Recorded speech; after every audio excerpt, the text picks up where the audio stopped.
নবী সাল্লাল্লাহু আলাইহি ওয়াসাল্লামের জন্মটা একটু মিলাই এটার সাথে।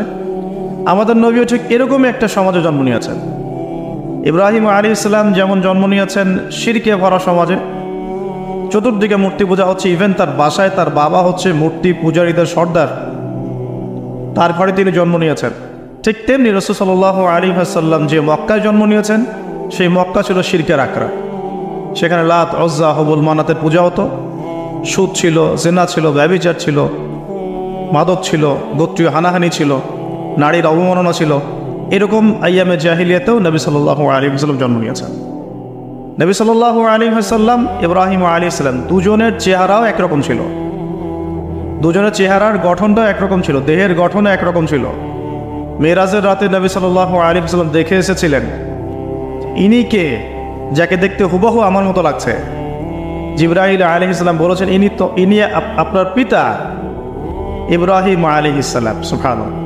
ঠিক তেমনি আমরা খেয়াল করে দেখি যে জীবনের যে চড়াই উতরাই, পারিবারিক জীবন, সামাজিক জীবন, হিজরতের জীবন, দিন প্রতিষ্ঠা ইত্যাদি, প্রত্যেকটা ডিপার্টমেন্টেও ইব্রাহিম আলাইহিস সালাম আর মুহাম্মদ সাল্লাল্লাহু আলাইহি ওয়াসাল্লামের মধ্যে একটা চরম মিল আছে। এটা আমরা আস্তে আস্তে এই গল্পের ভিতরে গেলে বুঝতে পারবো। আর এই কারণেই হয়তোবা আল্লাহ ভালো জানেন, এই কারণেই হয়তোবা আমরা যখন তাশাহুদের পর দরুদ পড়ি, আমরা দরুদের মধ্যে অন্য নবীর নাম নিচ্ছি না, আমরা মুহাম্মদ সাল্লাল্লাহু আলাইহি ওয়াসাল্লামের সাথে ইব্রাহিম আলাইহিস সালামের নাম নিচ্ছি। হতে পারে এটা একটা কারণ, আল্লাহ ভালো জানেন। এখন এরকম পরিবেশে বড় হতে লাগলেন ইব্রাহিম আলাইহিস সালাম। আমি একটু আগে বলেছি, যারা সমাজকে পরিবর্তন করে তারা কখনো সমাজের জাহিলিয়াতের স্রোতে গা ভাসায় না। মুহাম্মদ সাল্লাল্লাহু আলাইহি ওয়াসাল্লাম সমাজ পরিবর্তন করেছেন আইয়ামে জাহিলিয়াতকে মাত্র 23 বছরের ব্যবধানে, কিন্তু তিনি কিন্তু জাহিলিয়াতের সাথে গা ভাসান নাই।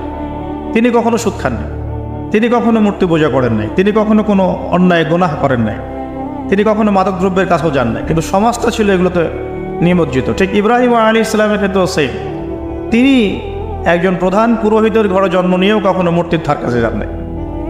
বরং একটু যখন বড় হচ্ছেন, একটু বড় বলতে ম্যাচিউরড, আমাদের টিকটক প্রজন্মের মতো না, এরা 20-30 বছর হয়ে গেল ম্যাচিউরড হয় না, বুদ্ধি প্রতিবন্ধী, বিকলাঙ্গ। ইভেন ইদানিং আমাদের মেয়েরা ছেলে হচ্ছে, আমাদের নারীরা এখন পুরুষত্ব দেখাচ্ছে, আমরা পুরুষেরা ফেসবুকে একটা স্ট্যাটাস দিয়ে ক্ষান্ত হয়ে থাকি। এটুকু আমাদের দায়িত্ব উম্মার প্রতি। আর এখানে আমরা দক্ষতা অর্জন করেছি অনেক, আমরা সবাই কিবোর্ড মুজাহিদ, আমরা এটা মনে করি, এটাই যুদ্ধ, এটাই জিহাদ।